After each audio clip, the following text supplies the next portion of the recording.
안녕하세요. 투자 하이패스 진행을 맡은 이건희 부장입니다. 네, 오늘 지난주에 이어서 세 번째 시간인데요. 오늘도 두 분 나와주셨는데 염정 차장님과 이화진 과장님 나와주셨습니다. 네, 안녕하세요. 네, 안녕하세요. 오늘 시장이 굉장히 많이 빠지고 있는데요. 한 2% 이상 지금 하락을 하고 있는 상황에서 지금 녹화를 진행 중인데, 지난주부터 이제 그 SVB, 그러니까 실리콘밸리 뱅크 관련돼서 여러 가지 지금 시스템 리스크가 전이될 게 아니냐라는 그런 우려감이 표명되면서 시장이 굉장히 지금 경색되어 있는 모습을 보여주고 있습니다. 전일 유럽 시장도 한 2% 이상 빠졌고요. 물론 미국 시장은 그나마 잘 버텨주고 있는데 이런 부분들이 이제 앞으로 향후에 국내 주식시장에 어떤 영향을 미칠지 좀 더 지켜봐야 되겠지만 이 와중에도 또 새로운 섹터들을 또 개발하고 또 좋은 종목들을 좀 골라내야 되기 때문에 오늘 또 촬영을 진행하게 되었는데 소개해 주실 섹터는 어떤 부분이죠, 이화정 과장님? 일단 전반적으로 사실 리오프닝 쪽으로 해서 다시 한번 물론 그동안 주가들이 많이 올라오긴 했었지만은 이제부터 다시 봐야 할 이유에 대해서 다시 한번 말씀드리려고 가지고 왔습니다. 사실 리오프닝 같은 경우에는 작년 4분기에 사실 큰 폭의 상승세가 있은 후 1, 2월 동안은 계속해서 보합 또는 조정이 이루어졌고요. 그렇기 때문에 리오프닝이 사실 다시 움직일 수 있을 거다라고 시장에서 계속 이야기는 하고 있는데 지금 같은 상황에서는 어떻게 보면은 다른 2차 전지라든지 다른 성장주가 쉬어갈 때 대안이 될 수 있지 않을까라고 생각합니다. 여러 가지 이제 그 리오프닝 관련주들이 있는데 특히 이제 중국 소비와 관련된 것들이 많이 묶여 있다라고 보시면 될 것 같은데 최근에 흐름은 좀 안 좋았는데 그래도 좀 다시 한번 봐야 된다. 물론 이제 기대보다는 좀 못한 상승 흐름을 이어가다가 사실 좀 많이 꺾였는데 최근에.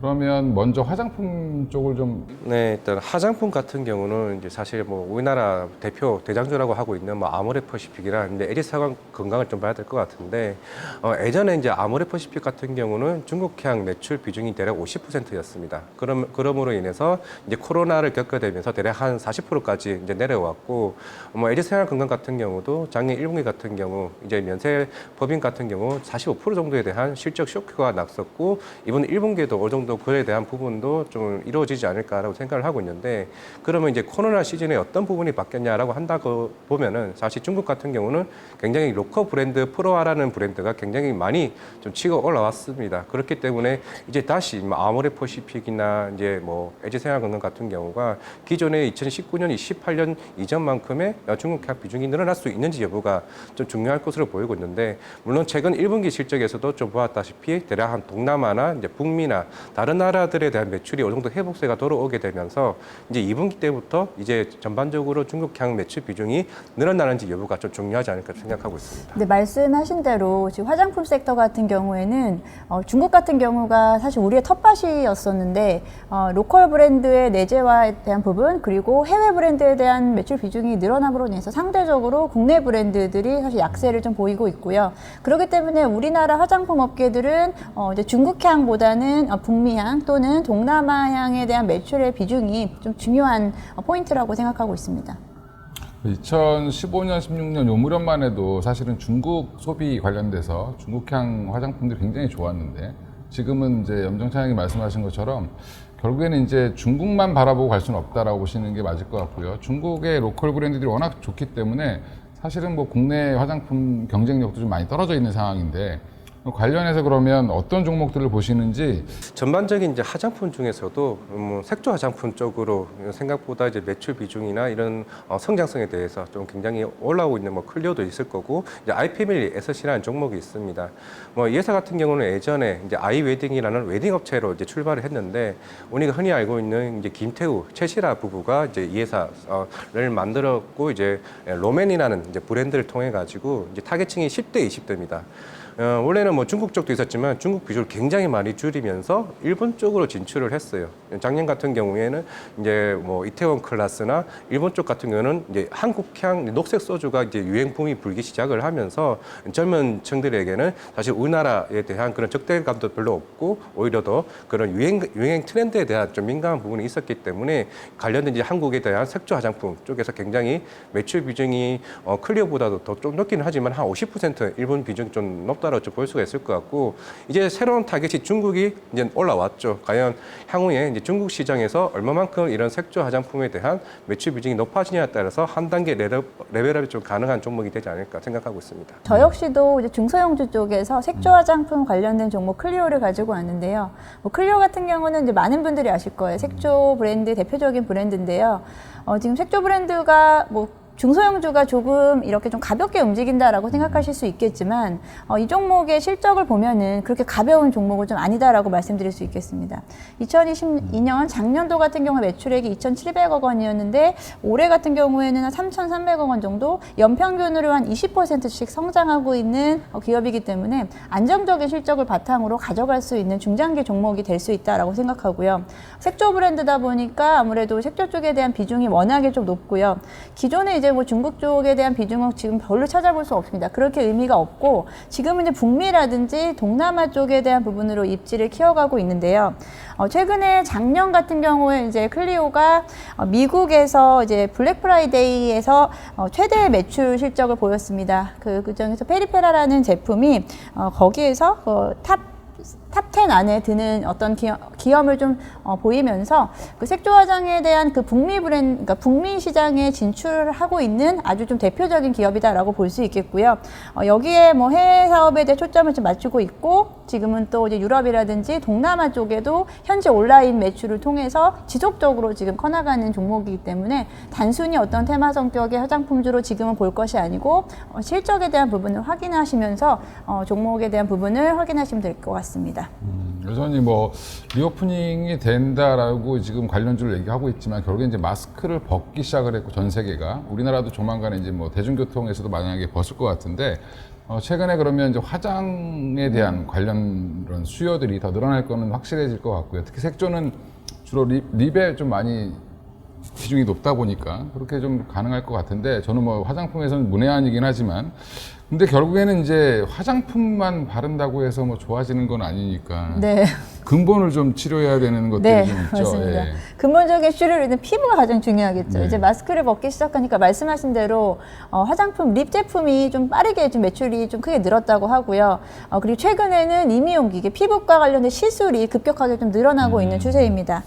이미용 쪽에서 제가 종목을 하나 가지고 왔는데 많은 분들이 뭐 클래시스라든지 제이시스 메디컬을 아실 텐데 이 종목보다 지금 저평가되어 있는 구간에 있는 종목 최근에는 증권사들의 리포트가 지금 쏟아져 나오고 있거든요. 루트로닉이라는 종목을 좀 가지고 와봤는데요.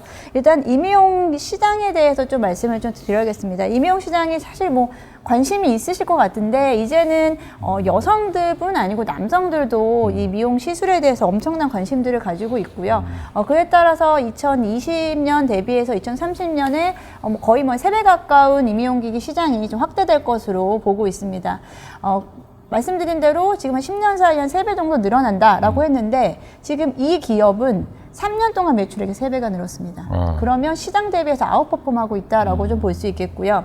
그리고 많이들 아시겠지만 클래시스 같은 종목은 전체 매출에서 우리가 미용기기를 판매하고 거기에 소모품이 따라오기 때문에 거의 반반이에요. 그렇기 때문에 마진율이 좋은데 이 기업은 지금 매출이 지금 역대 최대 실적을 계속 시현하고 있는 가운데서 아직 소모품 매출이 발생하지 않은 단계다. 이제 사실은 미용기기를 판매하고 소모품 매출은 2023년도부터 발생할 것으로 본격적인 이런 예상을 하고 있는데 그렇게 된다면 외형 성장은 좀 더 확실하지 않을까라고 생각하고 있고요. 마찬가지로 이 제품, 이 기업의 제품 또한 그 북미 시장에 대한 성장세가 가장 빠른데 작년 같은 경우에 거의 100% 성장세, 2배의 성장세를 미국에서 보였기 때문에 우리가 뭐 중국이라든지 동남아 쪽에 좀 한 특정 국가에만 우리가 국한되지 않고 지금 북미라든지 유럽 시장에도 확대될 수 있는 기업이다라고 좀 보고 있습니다.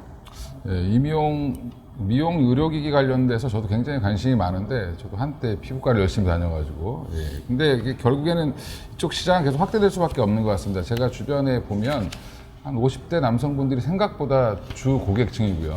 이런 분들이 돈이 있고 얼굴은 자꾸 늙어가고 뭔가를 자꾸 하시는 분들이 많아지고 있다고 보고 있습니다. 근데 또 리오프닝에 하나의 또 중요한 축은 또 중국인들이 와서 얼마나 돈을 쓰느냐 이런 부분에 대한 관심이 아마 이제 커질 텐데 한동안 이제 일본과의 관계가 좀 안 좋았을 때 일본 쪽에서 사람들이 좀 많이 못 왔었죠. 못 오다가 이제 또 한동안 또 이제 많이 왔습니다. 풀리면서 비자 관련돼서 비자가 서로 이제 뭐 닫고 있다가 다시 열리면서 풀렸는데 그러면서 카지노 관련 종목들이 굉장히 좋은 흐름을 보였는데 지금 또 조금 주춤하고 있죠. 주춤하고 있는데 결국엔 주식이라는 게 항상 추가적인 성장을 원하는데 지금 일본 관광객들은 어느 정도 찾고 그럼 그 다음에는 중국인들이 과연 언제 올 것이냐 뭐 이런 거에 대한 기대감이 좀 여전히 있는 것 같은데 카지노 관련해서 또 이화진 과장님이 또 준비를 했다고 해서 일단 전반적인 이제 리오프닝 섹터 중에서 실적 회복률이 가장 빠르다고 볼 수 있는 게 제가 봤을 때 좀 카지노가 되지 않을까라고 생각을 하고 있습니다. 뭐 여행, 화장품, 뭐 호텔, 뭐 항공 여러 개가 있겠지만은 근데 카지노 같은 경우는 작년 3월부터 뭐 GKL이나 뭐 파라다이스 같은 경우는 작년 3월부터 계속 이제 카지노 월별 데이터가 꾸준하게 회복하는 흐름을 보이고 있습니다. 뭐 일본 같은 경우는 작년 10월부터 이제 무비자 허용이 되게 되면서 전반적으로 실적 자체가 3, 4분기부터 빠른 새로 이제 회복이 나오고 있었고 실제로 이제 VIP 드랍액이 굉장히 중요할 것으로 보이고 있는데 일본인 비중이 굉장히 높은 이제 파라다이스부터 이제 실적이 이제 회복세가 보였고 그리고 GKL 같은 경우도 이제 용산 이전을 했죠. 작년 12월부터 용산 이전을 하게 되면서 이제 캐파 자체가 이제 커버렸습니다. 그게 되면 중국인도 와라, 일본인도 와라. 이제 그렇게 되면은 그만큼 VIP 드랍액 자체가 올해까지는 굉장히 회복 속도가 굉장히 빨라질 수가 있겠는데 물론 시장에서 보는 컨센 자체는 이제 2019년만큼까지는 아직은 아닙니다. 일단 그 이유가 1월달, 2월달은 중국인은 쉬었으니까 그런 부분에서는 결국에는 주가적인 측면에서는 이제 회복 속도 차이가 좀 중요할 것으로 보이고 있는데. 물론 이제 3월부터 이제 중국인이 본격적으로 입국을 한다 그랬을 때는 좀 긍정적일 수는 있겠으나 지금 주가적인 흐름에서는 사실 어느 정도 기대감이 좀 반영됐다고 좀 볼 수가 있겠죠. 결국에는 얼마만큼 월별 데이터가 빠르게 올라오냐에 따라서 더 이상 추가적인 레벨이 나오지 않을까 그렇게 생각하고 있습니다. 생각보다는 약간 후행적으로 움직일 가능성이 좀 있다라고 보고 있는데 저도 VIP들의 드랍액을 확인해가면서 주가에 대응해도 상관이 없다라고 보고 있고 오히려 이제 파라다이스보다는 GKL이 중국인들 비중이 조금 높죠. 시내에 포진되어 있기 때문에 그리고 또 롯데관광개발 같은 경우는 전세기라든지 뭐 이런 것들을 좀 활용해야 될 텐데 일단 여전히 항공편이 생각보다 많이 늘어나지 않고 있어서 이게 아마 항공편이 조금 더 늘어난다는 소식이 들리면 조금 더 좀 자유로워지지 않겠나. 지금 비행기 표값이 너무 비싸서 예, 이런 부분들이 조금만 해소되면 저는 카지노주들이 오히려 좀 호황이 되지 않겠나 이렇게 생각을 하고 있습니다. 저는 뭐 이제 카지노 관련해서도 당연히 이제 긍정적으로 볼 수밖에 없는 게 미국 같은 경우에는 리오프닝이 현재적으로 먼저 시행이 됐고 2019년 대비해서 지금 미국 카지노 쪽은 이미 실적을 좀 넘어섰다라고 작년에 보도가 됐기 때문에 우리나라도 곧 회복은 19년도 대비 코로나 전후로 해서 이제 따라올 것으로 예상은 하고 있는데 말씀하신 대로 뭐 중국의 수요도 우리가 당연히 기대해야겠지만 예상보다 중국 외에도 중국인들 외에도 뭐 일본인 그리고 특히나 동남아 쪽에 대한 요즘에는 관광객들의 소비액이 좀 더 커지고 있다라고 하고 있기 때문에 지금 이제 중국은 당연히 우리가 기대해야겠지만 예전보다 오히려 코로나 전보다 K 콘텐츠에 대한 인지도가 높아지고 있고 그리고 K 컬처에 대한 어떤 수요가 지속적으로 오기 때문에 여기에 관련된 이제 소비재에 대한 그 다양화 그에 대한 부분도 분명히 긍정적으로 리오프닝이 적용할 것이다라고 좀 생각하고 있습니다. 네, 이제 드라마 카지노 요즘 뭐 유행인데 그거 보면 사실은 뭐 카드만 하는 걸로 나오는데 생각보다 일반적으로 카지노에서 돈을 좀 많이 벌 수 있는 것 중에 하나가 슬롯머신이잖아요. 네. 슬롯머신에 대한 관련 종목들도 우리나라에 좀 꽤 있는데 관련해서 또 준비를 하셨다고 해서 조금 말씀해 주시면 좋을 것 같습니다. 일단 코텍이라는 종목인데요. 물론 이제 리오프닝도 리오프닝이지만은 지금 태국 같은 경우도 카지노를 합법화 시켰습니다. 그러면은 이제 합법화 시키면 꼭 해야 될 게 뭐 슬롯머신도 들여야 될 것 같고 뭐 카지노도 만들어야 될 부분이기 때문에 이제 코로나가 대략 한 3년 정도 있었죠. 슬롯머신 모니터의 교체 주기가 3.5년입니다. 그동안 3년간 이상은 이미 카지노 업체에서는 이 슬롯머신을 거의 씌워줬기 때문에 그러면 수명이 거의 다다른 상태이기 때문에 오히려 이제 카지노 이 슬롯머신 모니터 자체에 대한 수요가 굉장히 커질 수 있다는 측면이고 그리고 이런 슬롯머신 모니터를 만드는 원재료가 결국 LCD죠. 근데 LCD의 가격이 어떻게 됐습니까? 쫙 빠졌습니다. 그러니까 원재료에 대한 부담이 굉장히 줄어들었다는 측면에서 그런 재무적인 부분에서 굉장히 크게 좀 개선될 여지가 지금 굉장히 있다라고 좀 보시면 될 것 같고 그만큼 최근에 뉴욕에서 가장 유명한 카지노 업체인 샌즈 그룹이 이제 뉴욕으로 이전 얘기가 나오고 있습니다. 그렇게 되면 새롭게 이전한다라고 가정했을 때 그런 슬롯머신에 대한 수요가 이제 폭발적으로 좀 일어날 수 있다는 측면이고 이제 우리나라 카지노도 마찬가지겠죠. 새로운 중국인이나 이제 일본인이 들어오게 된다 그러게 되면 당연히 슬롯머신에 대한 새롭게 우리 무장하자라는 부분도 있기 때문에 그런 교체 수요가 빠르게 나오고 있다. 사실 근데 우리나라 이런 슬롯머신 모니터 관련 업체가 두 개가 있습니다. 코텍이랑 이제 터비스 있죠. 근데 코텍이 60% 지분을 지분이 아니고 매출 비중을 차지하고 있고 터비스가 40%입니다. 근데 웃긴 게 뭐냐면은 코텍의 이제 대주주가 33%가 아이디스 홀딩스인데 터비스의 대주주가 그 아이디스입니다. 똑같은 이제 CCTV 만드는 이제 업체이다 보니까 사실 둘이 경쟁 관계라기보다 상호 협력 관계라고 좀 보시면 될 것 같기 때문에 추후에 이와 관련된 수요가 카지노 수요는 좀 더 좀 긍정적으로 봐야 된다 그러면은 좀 코텍이라는 정도도 눈여겨봐도 괜찮지 않을까 생각하고 있습니다. 아 예. 일단 뭐 번외인데 뭐 태국 공주가 지금 사망해가지고 거기 지금 상중이라 조금 늦어질 수도 있지 않겠나 뭐 생각을 하는데 슬롯머신은 태국만 하는 게 아니라 사실은 전 세계적인 카지노 업체들이 다 교체 주기를 맡고 있다라고 좀 알고 있어서 일단은 저도 이쪽 관련돼서 좀 열심히 보고 있는 상황이다. 시장에서는 리오프닝 관련주가 이제 올라온다라고 계속해서 뭐 생각은 하고 있었는데 지속적으로 사실 또 이렇게 매크로 이슈가 나올 때마다 한 번씩 다시 좀 꺾이고 그러네요. 그럼에도 불구하고 리오프닝 관련주는 상대적으로는 지금 안정권에 있는 이제 레벨이다라고 좀 생각하고 있거든요. 그렇기 때문에 만약에 리오프닝 관련 종목 투자를 하시려면 실적에 대한 부분은 가장 기본적으로 좀 체크를 하셔야겠고요. 앞서 말씀드린 대로 이제 너무 중국향의 비중이 조금 높지 않은 오히려 이제 다변화할 수 있는 이런 종목들이 조금 더 유리하지 않을까라고 생각하고 있습니다. 일단 뭐 올해 경제 화두는 여러 가지 이제 있겠지만 제가 볼 때는 중국인들이 얼마만큼 세계를 돌아다니냐도 굉장히 중요하다라고 보고 있습니다. 그러니까 한동안 많이 다닐 때는 뭐 1억 6천만 명이 해외에 있었다는 얘기가 있었는데 이런 부분들이 좀 회복된다라고 하면 전 세계 경기, 소비 경기가 좀 살아나지 않겠나 여전히 이제 기대를 해볼 수 있는 섹터라고 생각하고 있습니다. 리오프닝은 여기서 이제 마무리를 하고요. 이번 주 시장은 또 주목해야 될 게 여러 가지가 있는데 그 중에 하나는 이제 미국 CPI 발표겠죠. 오늘 밤 저녁에 이제 이 영상이 올라온 이후에 아마 나올 텐데 이 CPI가 예상치보다 잘 나올지 안 나올지 뭐 여러 가지 이제 지금 뭐 설왕설래가 있지만 저는 예상치에 부합하게 나오지 않겠나라고 생각을 하고 있습니다.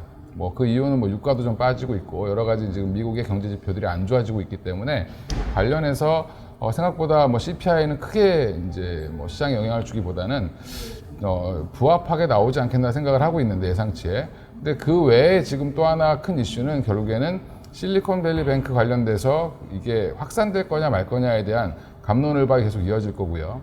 이게 그래서 이제 정부에서 여러 가지 조치를 취하게 되면 이게 진짜 위기가 되는 게 아닌가, 아니 이렇게 어려운 건가, 이렇게 대한 여러 가지 이제 시장의 의구심, 금리가 내려감에도 불구하고 시장은 빠지는 그런 이상한 현상이 나올 수도 있다고 보고 있기 때문에 이번 주는 조금 더 보수적인 관점에서 시장을 대응하시는 게 좋지 않겠나 생각하고 있습니다. 여기서 마무리하도록 하겠습니다.